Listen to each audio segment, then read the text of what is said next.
welcome back to our podcast. My name is Hannah. And I'm Rachel. And this is the You Talking to Me podcast. Today, we will be discussing a documentary on Netflix that is called Pick of the Litter. So I'm sure you can guess that it is obviously about some sort of animal. Are litters only for dogs? I guess you could call... I think cats are litters as well. Right. And I'm sure if you are having a lot of kids at once, you could call it a litter for humans, but not as acceptable around these parts. It is a documentary about dogs, and not just dogs in general, but how dogs get trained to be seeing eye dogs. I will be honest, going into it, I was like, this is going to suck. I don't really necessarily want to watch this. Rachel chose this. I was like, I don't know. I don't think it's going to be that interesting. It was an enjoyable experience. The way they piece it together, which we'll talk about more later, was good. And I will tell you, I am not a person with a lot of emotions, but we will talk about how this pulled at my emotional strings. I'm just gonna, spoiler alert now, I was crying probably 30 seconds in. So this is a doozy. Have your tissue box near you, but please watch it. It's so good. It's so good.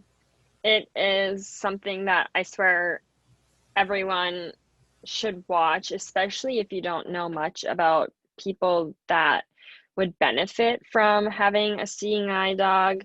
I can't say that I was well informed before watching this on just like what a difference it would make to have a seeing eye dog, and watching what it does to help people like hit me. Yeah, at the very beginning they had a couple of snippets of people who have had seeing eye dogs and what difference they made. Literally one of the men at the beginning said that his guide dog helped him run down 70 flights of stairs when the Twin Towers were hit. Like, talk about life-saving. Can I just say, he said he would not have made it as a blind person down those stairs without his dog, because some blind people don't have seeing eye dogs. Some of them have canes, some of them don't use anything. So it was just crazy to think about really what a difference it can make in somebody's life, just in terms of mobility and speed and navigating your way through a crazy experience, because they train these dogs, but they don't train them to go through terrorist attacks, I'm just saying. So these dogs are working on instinct and just the great training that they've gotten along the way. And they don't talk about these people that they had at the beginning. It was just kind of to set the tone before they swoop right in and show you a dog giving birth to some pups, and follow these dogs up until to see if they are able to be guide dogs. Yeah, what happens is a dog, they are in-house bred at this specific facility. It was called Guide Dogs for the Blind. And they breed these dogs. They are labs. I am not sure if all guide dogs are labs, but this particular facility uses labs. And then they have volunteer raisers. Yeah, puppy raisers, I think is what they literally call them. Yeah, so they come and raise the dogs until I believe it was like 12 or 15 months old. I think it could go up to 16, from 2 months until up to 16 months. These volunteers are raising them. They didn't really go into much depth on like how involved the workers at this facility are in the process. They do train you a little bit at the beginning. You know, they said, you know, if they have to go to bed at 10, you also have to go to bed at that time so that they know it's bedtime, and you have to train them these things. They basically are making sure they aren't developing any bad habits and training them out of it, and also like training them in different situations, like boarding a plane, going to subway tracks, things like that. But I assume if the dog got sick, the facility is paying for the vet bills. I'm assuming there's some sort of stipend a little bit, because dogs are expensive. to Yeah. have. I understand that it is a volunteer thing. I'm wondering if they do give you some sort of financial help though, but they call you a volunteer so that you don't have to be given like a W-2 or a 1099 for taxes and stuff like that. Yeah, I'm wondering if they maybe cover all the costs of the dog and then you are just providing the home for the dog and the training, the early training. And I mean, the dogs are in their little vest things that say they're a seeing eye dog in training, and they have, it's not a muzzle, but it's like a piece of fabric that goes over their nose, sort of, which I believe is to help train them for when they wear their actual harness when they're doing their job, because that goes over the front. It's not like they can't use their mouth at all, it just covers part of their nose. Yeah, they can still bite and stuff if they wanted, but I wonder if it's to help guide their face a little bit to make sure that they're not getting distracted by the dog over here or eating things off the ground, and just kind of also, yeah, being aware, because I don't think the harness goes on their face at all, but it has to go over their head and then is wrapped kind of around their chest and their back and under their legs. And they have like a handle for the blind person or seeing impaired person to hold on to. So I wonder if it's just, yeah, they didn't really go into depth on what each part is doing what, but it's more have us assume what it's for, I'm guessing, and then they went more in depth on like the process of it growing up and does it pass, does it not, what are the different tests and stuff it has to go through and whatnot. Yeah, and the guide dogs in this particular documentary are overall trained for 20 months if they stick with their career. If they get a career change, which they said is a polite way of saying that they are not going to be a seeing eye dog, so they get career change to being what, I don't want to spoil the name of which dog, but he got moved to be, what was it, like a civilian dog? His career is now Yeah, civilian dog. he's a pet. Yeah, but you can be career changed, you can be a breeder, which, as far as the documentary led on, it was only the girls, but obviously you have to have male puppies to make that work, I would assume, unless they just take his stuff and And I put don't it know. in there. I wonder if they have like one or two boy dogs. You know what I mean? Because one boy dog can technically inseminate multiple female dogs. So they Right. probably don't keep as many, or they can use the dogs that are in classes that are going to be guide dogs who have like the traits that they want and inseminate them before that dog goes off and is a guide dog. I don't know. They didn't explain the male aspect. They did say who the father of these puppies were at the beginning. So it does imply that there is a dog somewhere with a name that gave it's half of its genetics to these puppies. But yeah, it seems like they mostly look at the female dogs and whether or not they will be considered breeders. They didn't. Breeder, career change, or guide dog is the categories that the dogs can fall into. Like Rachel said at the beginning of this, there's some stories of people who are visually impaired, and then it ends up being two other people who are talking about wanting dogs are candidates for receiving dogs. And then it goes into the birth of the puppies. There ends up being 5. So from what the documentary said, they pick a letter. I'm guessing it goes in alphabetical order. And this letter was P. And they kind of go through a process where they pick a bunch of names, narrow it down, make sure that these names are not also on the registry or something. They basically were checking some site, I believe, to make sure there were no other guide dogs, maybe in their program, maybe all over the world, that were named this name. And they had 2 girl dogs, 3 boy dogs. The girls were named Primrose and Poppet, which are super cute, absolutely obsessed. And the boys were Potomac, Patriot, and Phil, which I am holding back my laughter so that the audio doesn't go crazy, but that is literally the funniest name for a dog, especially a professional working dog that I have literally ever heard in my life. And they were saying it from the beginning, this is the dog we were all emotionally rooting for because his name was Phil, and he just, I don't know, one of those like derpy dogs that you just want to cuddle and love forever. Yes, super cute. And so then they dispersed the dogs at 2 months of age, I believe, is how old they were when they went to their trainers. It talks kind of like about each family and how they're different, and then certain dogs were doing certain things. There was a kid who got Patriot, and he was actually going to high school to get him acclimated to being around that many people.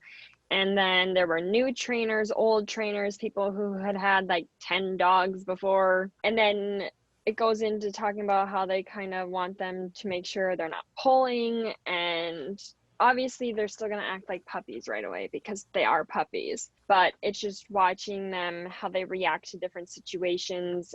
And then they would go in for an exam, I guess you could call it, to see how they were progressing with their specific trainers. And if it wasn't going so well, they got moved to different trainers. They also had some online check-in. I think it was once a month, maybe it was more, where they talk about, are there problem areas, and they check yes or no in different categories and explain. And that is also how they determine whether or not they need to change puppy raisers, because that is something that can happen at any time. You are not guaranteed this dog until it is going to go to guide dog school. And I think they touched on that actually with one of the new trainers who this was her first dog. She got Phil, but she only got Phil for about 5 months, and then he switched to a more experienced trainer who had like 10 dogs before. They actually said it was as far as I could tell, they were husband and wife, and they, like Rachel said, had about 9 or 10 dogs previously, and they specifically said that they are the trainers that get called in when there's a tough dog. Yeah, or they're not progressing fast enough in certain areas. Which I'm wondering why they weren't chosen for Patriot. That's what I was wondering, but maybe these dogs are in kind of different areas. I mean, they do all meet up at some point in the middle of their training, but... And I guess they did have to get on a plane. Primrose was with a family who had had multiple dogs before. It was a husband and wife and their kid. And spoiler here, but oh my God. When they took away Primrose to bring her to training, and the little boy had to say goodbye to the puppy, it was so sad. It was emotional. These people, I mean, it's impossible not to get attached to these dogs, but these people, go into it knowing that these are not their dogs. They're training them for a very specific job, a very important job, and that's what they have to keep telling themselves the whole time, is that I have to say goodbye at the end of it, but it's okay because they're going to go change these people's lives. But it has to be hard every time. I mean, people who foster children, people who foster animals that are in the shelter, there's no way you don't get a little attached to these. It was so heartbreaking just watching them, even just switching trainers or switching to go to guide dog school. I was like, my little heart is broken, and I didn't even get to experience this in real life. Yeah, and seriously, you guys, Rachel said she was crying like right away. I, as I've already said, am not a very emotional person. I will say in movies and things like that, or real life, things that do make me emotional are old people and animals. And so I guess it makes sense. Well, yes, and babies, but mostly it's like old people, and I guess specifically dogs, like animals in general, but dogs are like a real trigger for me or something. And I stopped the documentary at 2 minutes because I had to check the timestamp, and I was crying already. I was like, oh my God, what did I get into? Do you know what was happening when you cried the first time? in I the think it documentary? was right after that 9/11 story. Same. And That then was the for me. dog was giving birth, and I was like, what is happening? I mean, it's hard not to be invested in these puppies, though. Like, they are very sympathetic characters. There's nothing they could do wrong that would make me be like, no, you're terrible. I hope you don't make it. I hope they cut you. You know what I mean? Like, when you're watching a regular movie, there are characters that you're just going to look at and be like, I don't care what happens to you. But with these dogs, almost any dog, I'm all on board. Yeah, and it was just, well, I just felt overwhelmed sometimes, I guess, with just all the emotions I was feeling. And then I was like, oh, come on, guy, because it was very unpredictable, I guess you would say, how they would react, because you're like positive that this dog's not going to do well. And then they start doing well, but then maybe they revert, or maybe a dog that was doing so well all of a sudden isn't doing well. And so, as much as I thought I was going to predict how many dogs would make it, I did not predict accurately. Yeah, it was very weird. I felt like there were almost different standards like as it was going along, but they've been doing it much longer than I have. Obviously, this is my first step into it. And also, we only saw the dogs every 3 months, or if they were getting a puppy raiser change. So we didn't see, day-to-day life. They only went in every 3 months to check in on these dogs and see what they're doing with their trainers now and stuff like that. So I understand, but there were some dogs I thought were much more problematic that got much more of a second chance. And maybe it was just because they were like, let's give it to a new raiser and check it out. And I mean, I'm specifically talking about Patriot here. When he was with Nick, who was the kid at the high school, he was biting. He was literally crazy. Another person would show up and he would literally attack them, not angrily or like draw blood or anything, but he'd like nip at them and jump up all on them. And you literally had to restrain him so that he wouldn't like jump up on anyone. I don't blame the kid for this. Like, yeah, he's 16 or whatever, and he's never done it before, but I don't think that's necessarily his fault. And they said it even in the documentary. They don't think the dog was ready for high school, and maybe he was with other kids that weren't respecting the like no petting the dog and things like that, because if they're in a harness, and this goes to anyone out there, if you see a dog with a vest, do not touch it. Don't ask to touch it. Just let it do its job. The owner is going to say no. You actually touched on Patriot, how he didn't draw blood, which is sort of funny because Phil, when he got switched to a new family, he actually did draw blood from his new owner or raiser's nose. He bit it and drew blood. And spoiler here, he actually turns out to be one of the guide dogs. So like Rachel said, sometimes it felt like the standards were so different for each dog. And I was like, whoa, how come this dog can do this and he's making it on? But obviously, we are watching 20 months of training be put down into an hour and 20 minutes. So there's a great deal of footage that we're not seeing. We don't see how the dogs act overall. And it's more important how the dog takes commands, and then also, the dogs have to learn to disobey certain commands at certain times. They have to learn that if their owner, commander, whatever you want to call them, is saying straight, and it's straight at a track for like a subway or something like that, that they have to disobey. If the owner's saying, what is it, hop up, which I think just means like continue on. Yep. That if they are saying that and there's a car present, they will not move. They will not move until that car gets out of sight, no matter how many times the owner says hop up. And so not only are the dogs having to learn commands, they have to learn to disobey certain commands, which I'm like, how confusing is that?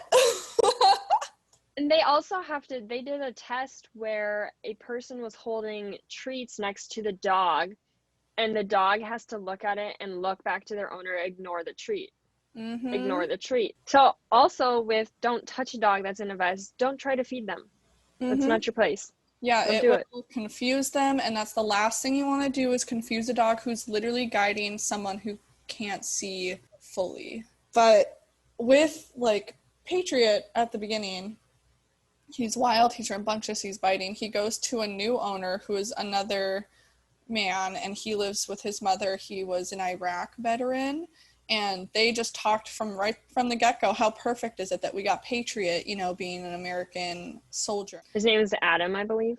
Yes, and he was talking about, this was his third dog he was getting. The first two were career change, and he got Patriot to train, and he was saying how this program has been so helpful for him because it gives him something to focus on so in-depthly, you know, put your full energy into it, making sure these dogs are trained correctly and changing their habits and doing the things that they're supposed to, that he's not spending so much time by himself with his thoughts and resorting back to, you know, harmful thoughts that can cause a lot of pain for him. So that was really cool, a nice human story. You're getting to know these aren't just puppy raisers. They're not just machines training dogs to do what they're supposed to do. You know, they have feelings, they have backstories, they have lives that affect everything, you know what I mean? That changes just the perspective on it. And he did a very good job training Patriot because he chilled out. Like, he was still rambunctious and he was still a high energy dog, but then for his last month of training, he had to be changed again because he wasn't making any more progress with Adam and his mom. So he got changed to a woman for about 1 month named Maureen. And it was really cute because Adam was like, Maureen said I could come and visit him anytime I wanted. This was such a hard, you know, task to, you know, give him away. But I just said, you know, I have to let her do her job. And this is goodbye for me and Patriot. And it was honestly heartbreaking. I was like, they connected on such a good level.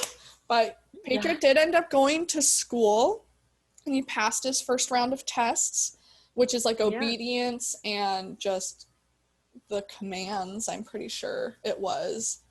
So that was, I was like, oh my God, Patriot's going to do it. He's going to do it. And he got with this really great trainer who is like the most like intense trainer. Yeah, the other trainer was a male who they focused on. I can't remember his name. His name was also Adam.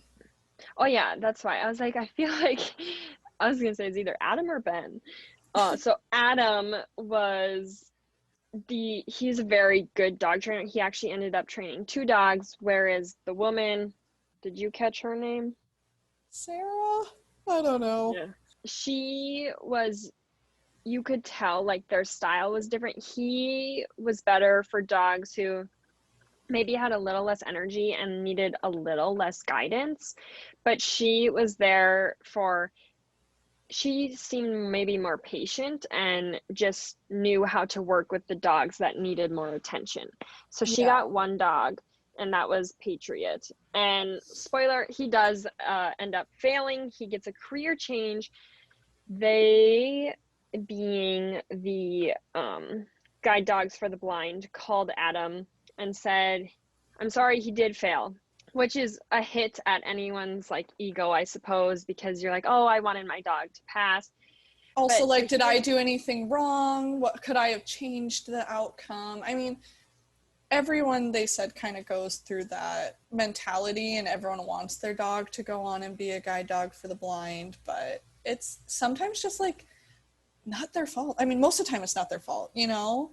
And right.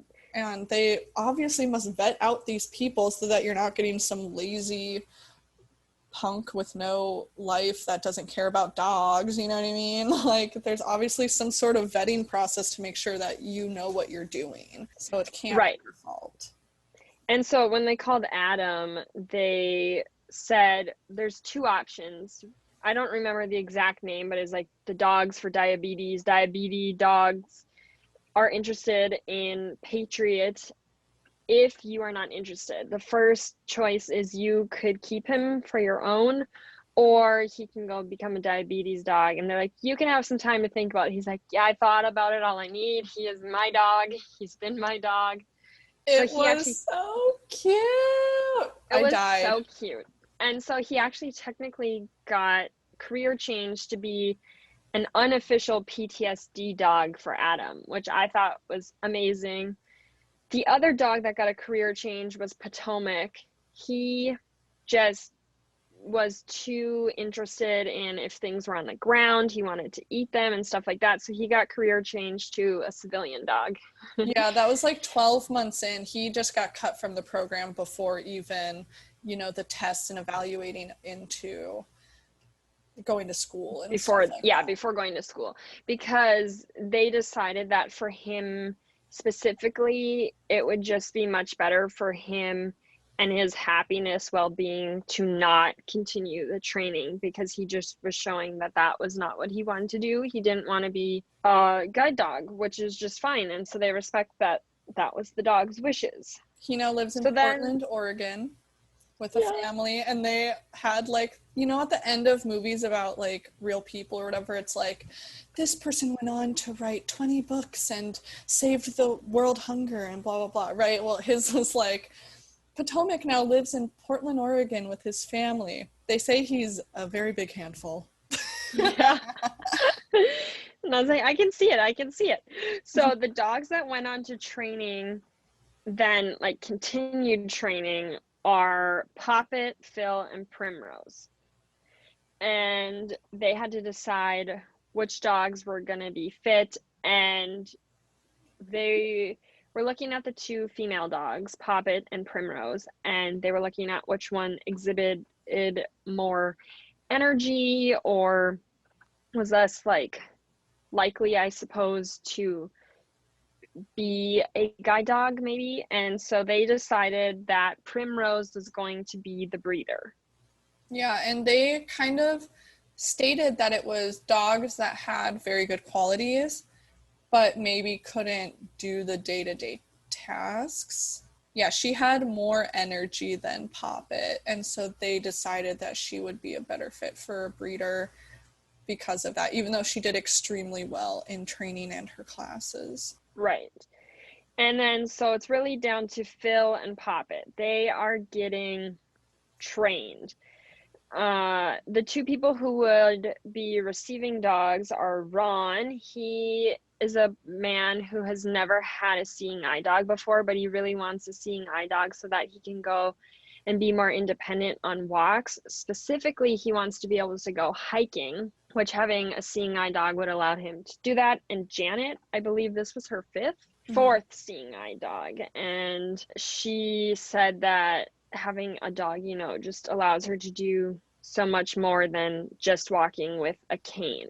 It gives you a sense of independence that you don't normally feel like you have, especially if you've had a seeing eye dog before. Resorting back into a cane, she felt it limited her, which for some people, they prefer the cane. She actually it was so funny. She was talking about one of the negative side effects of having a cane is that it might get stuck in a crack and come back and jab you in the gut. And Ron was like, yeah, it's hit me lower a couple of times. Yeah, I was like, ooh, that'd be rough. I've done that to myself with a shovel, and that does not feel good. So I can't imagine if you have to be concerned about that all the time when you're walking. I didn't understand how Ron reached an intersection with his cane and he knew to turn. I don't know if he get trained or something, but he just whipped over. I'm wondering if this is somewhere on his normal route that he goes on, and he just kind of knows what it feels like, and then he's like, oh yeah, I'll turn here, because a lot of people that I've noticed through watching YouTube videos and stuff who have visual impairments, they're very good at memorization. I mean, you kind of have to be in a lot of cases. Like this one YouTuber I watch literally loves makeup, and she could pick up a makeup palette, know exactly which one it is, and know the order of all the colors. But then also, I'm like, how do they know for sure a car isn't coming? I get that you can hear cars, but what if it's electric? Or what if there's a biker? Or what if someone's just not paying attention? That's terrifying. I would never go walking by myself. You would become super aware of your surroundings. I mean, sometimes it just does take a little bit extra time for you to cross the street, and I'm sure you would be able to pick up. I mean, electric cars do make some noise, the tires on the road make a noise, even if it's not the engine and stuff. And so I feel like as long as you're not crossing in the middle of jaywalking, it's a lot easier. And a lot of street signals now have the like wait, on the thing so that you Yeah. can hear it. If anyone wants to know more about how blind people do things like their everyday life, like use technology, or how going to the school for the blind was, or going to public schools was, Molly Burke on YouTube literally goes through a bunch of that. She's an advocate for blind people. Well, I guess we left you on a cliffhanger here. Phil and Poppet, they are continuing on with their training. And now they kind of reach this point of training where Adam is training Phil and Poppet, actually.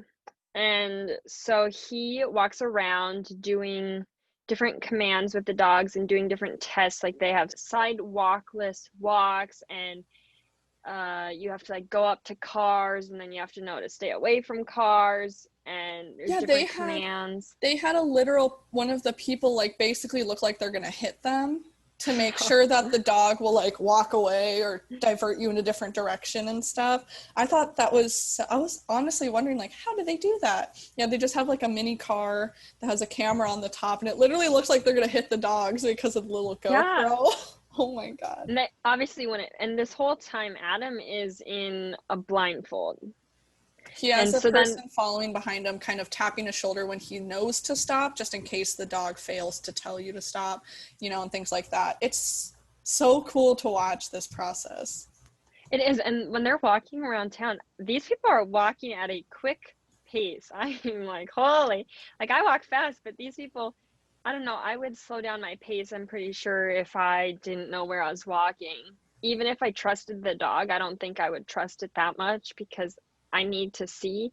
Obviously, he's done this more than once, and so he knows that he should trust the dogs. Plus, like Rachel said, there's someone following them. But then they have to pass these tests. There's like 5 categories that they have to pass to become seeing eye dogs. And Phil passed first. Phil passed, which at first it almost seemed like he wasn't going to pass because he wouldn't heal. Yeah, right? there's 2 sets. There's like phase 1, which was like obedience, and I think just listening to the commands to make sure they know what all the commands mean. I don't remember, sorry if I'm wrong, but for sure obedience was one. And I was like, Phil is not gonna make it. And Adam literally was like heartbroken every time they didn't do something right. He just like felt just diminished, terrible. He was like, these dogs have worked so hard. But Phil didn't pass the first set, and Poppet did. Then Phil passed the first set a second time, and all was right in the world. Yeah, but then the second time Phil passed, and then Poppet didn't pass 2 of the 5 categories she had to pass. And then when she was retested, she did pass. But Adam said it was so funny because the first one was a sidewalkless, which you do have to go up to cars and go around them, like if they're parked on the side of the road. And then the second one was avoiding cars and the traffic test. And so he's like, it's not a good set for tests today because they're contradictory to each other. So he was so nervous because if she didn't pass it the second time, I'm pretty sure that meant she was out, because they had a couple weeks of training after that, in between tests, just to make sure that she figured it out. But it was, honestly, I was on the edge of my seat just being like, please let them pass. Yes, and then we got to watch Ron meeting Phil, and we got to watch Janet meet Poppet, and oh my gosh, it was amazing. It was honestly so heartwarming. Phil and Ron just immediately were like, yes, we love each other, and Phil was giving him a bath like with his tongue. Yeah. Oh my gosh. And Janet said that Poppet was like the best guide dog she's ever had. Because Janet had a time period in between the retirement of her last dog and getting Poppet where she had to use her cane. Yeah, and the reason her last dog was retired, which I guess wasn't actually the age. I mean, her dog was 10, but it was because her previous dog had been attacked by a different dog, and they said because of the attack that the dog needed to be retired. I'm sure the dogs still want to work. Like, you can tell they love what they do so much. The dogs that obviously choose that is the career they wanted. But then if it was Potomac, he was like, heck no, I am going to go run free and do what I want. Well, honestly, though, speaking of retirement of dogs, the YouTuber that I follow, she recently had to retire her guide dog of, I believe, 7 years, or he was 7 years old. I don't remember. But she actually had to retire him early earlier than she thought because of COVID and quarantine. And a lot of guide dogs are actually losing their jobs because of the state of the world that we're in. And it's kind of crazy to think about because, besides thinking about how, people are dying and losing their own jobs and getting sick from this, like there's a whole million other sides of different things that you don't think about. And if I didn't follow this YouTuber, I would have zero insight on this. But yeah, she said that her guide dog, because she's quarantining, because she's not going out as much, she literally travels for her job all the time and goes out into the world and eats at restaurants and goes shopping. She can't do any of that anymore. And her guide dog has started regressing and just assuming, oh, my job must be over now. And he's just like any skill that you learn, if you don't keep practicing it, you lose it. And she said that a lot of places have stopped training dogs and haven't bred dogs to be guide dogs because if they can't train them in the real world, they aren't going to be ready for a person. And quarantine is going to end. It will happen, people. Quarantine is going to end at some point. And if the guide dogs can't make that transition, I mean, could you imagine taking a dog that you trained in quarantine to Disney World after the world opens? No.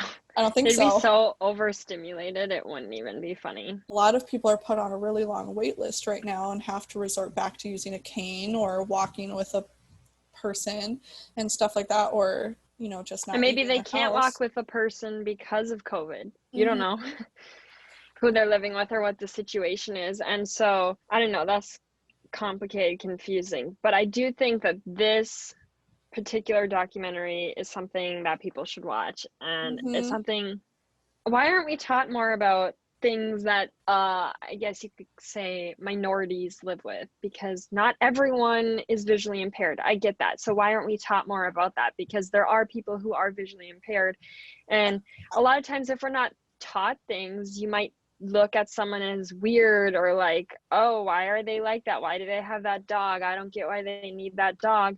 Well, no, you need to be informed and understand what's going on and how important that dog is to them and their freedom. How would you like to not be able to go out and just walk, to move around and do your daily life? Like, I don't think we can fully understand how much of an impact these dogs really do have on someone's life. If you're someone who has a pet, think of how much that dog means to you. Well, how about not only is it their companion, but it's their thing that allows them their freedom to go out and get around. We not only don't learn about minorities, we don't learn about just disabilities in general. People are afraid of change, and so it does make sense that you might be a little, oh yeah, why does that person need that dog with them if they don't look, in quotations, like somebody who needs it? Because you never know what somebody has. I mean, there's one, literally dogs for diabetes, like they said. You can't tell by looking at someone that they have diabetes. So if someone has a dog with them and it says service dog, you just have to accept, like, they probably have something that you can't see. And that's why they need the dog with them. It helps. Some people have seizures, and so they need the dog with it. Like Adam, he has PTSD, and yes, the dog isn't a PTSD dog and isn't registered. He needs that dog with him, you know what I mean, for different reasons. So Exactly. Now, overall, Rachel, how would you rate this documentary? Was it good, bad? How would you rate it as a documentary? well, it made me feel things, so I give that a high rating for keeping me invested, keeping me feeling. It was suspenseful because they said from the beginning, in a year at this facility, 800 dogs are born and only about 300 make it to guide dog status. There was literally no way the people who created this documentary knew if any of these dogs would be guide dogs. They all could have been. Zero of them could have been. Like, there was literally zero way to know. And they ended up with 2 guide dogs and 1 breeder and 2 very happy civilian dogs. And it was just the unknown aspect, I think, makes the documentary so interesting just thinking about it. And then I thought they did a pretty good job with the different stages.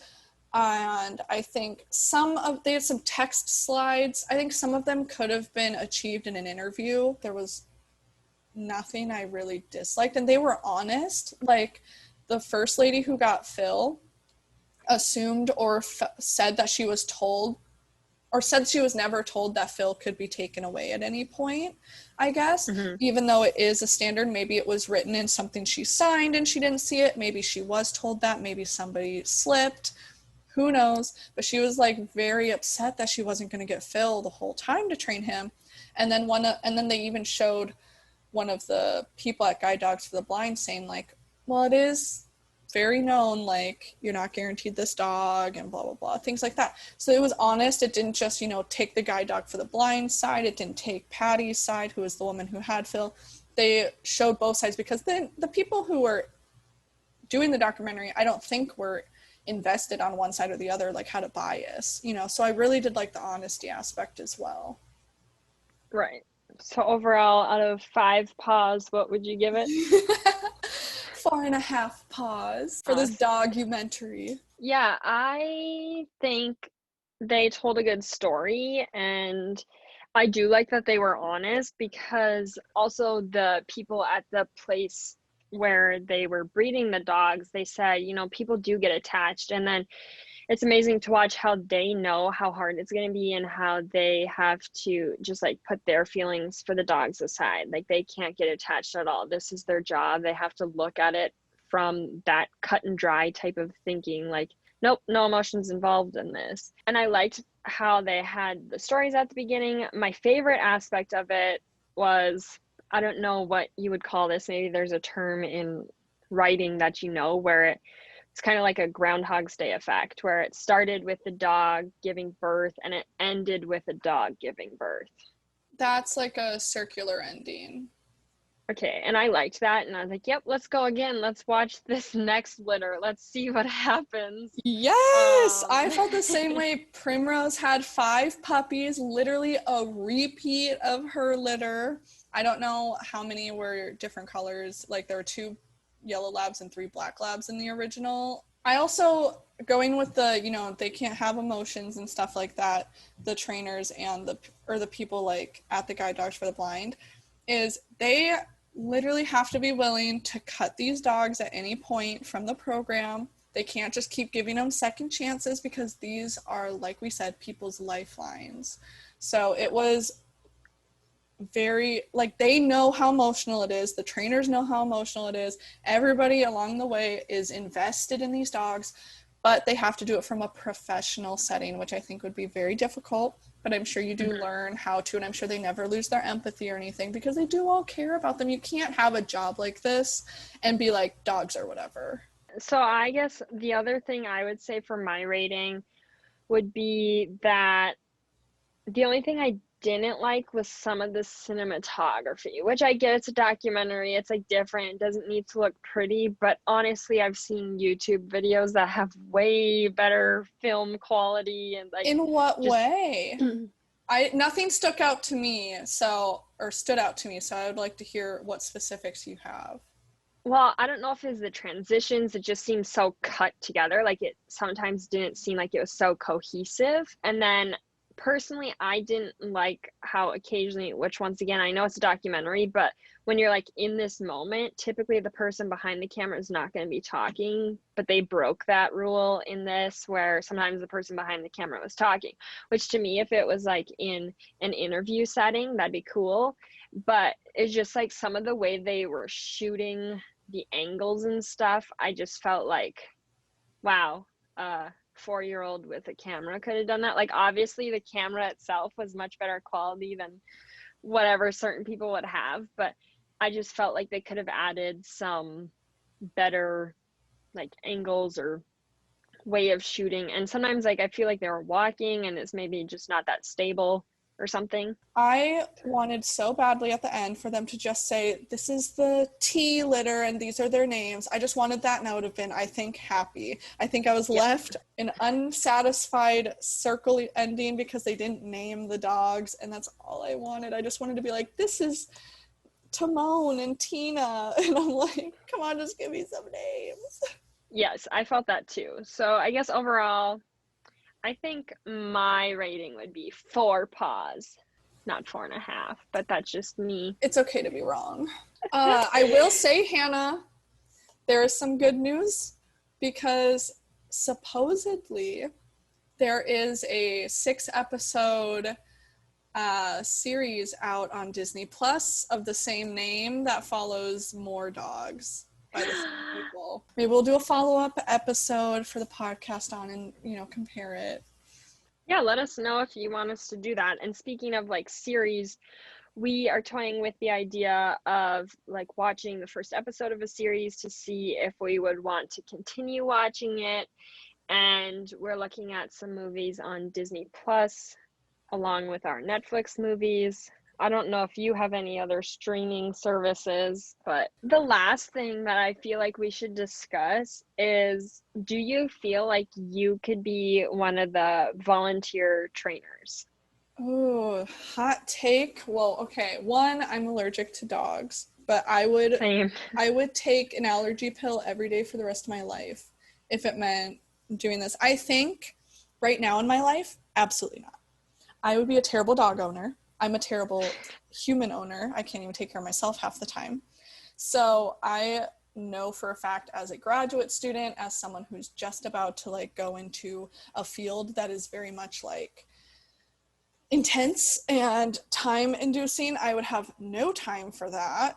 But I don't think I could do that until I was older, maybe if I had my own career change and was a professor of writing, or, maybe I just didn't go into this at all and had a more stable job with real hours. Yeah.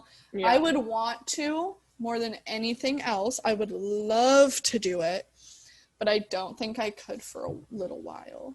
I could not. I love animals. I am vegan. I support animals completely. I do not ever, ever, ever, ever want a dog in my house. Nope. My brother and sister-in-law have a dog. He is so cute, but every time he comes to my house, I'm like, there's hair and slobber. And like, he's cute for when he's here, but like living in that, I just couldn't. And then also having to raise this dog to give it up, I just couldn't do that, I don't think. Oh, yeah. Which is sort of funny because I can definitely see myself being someone who could foster kids in the future.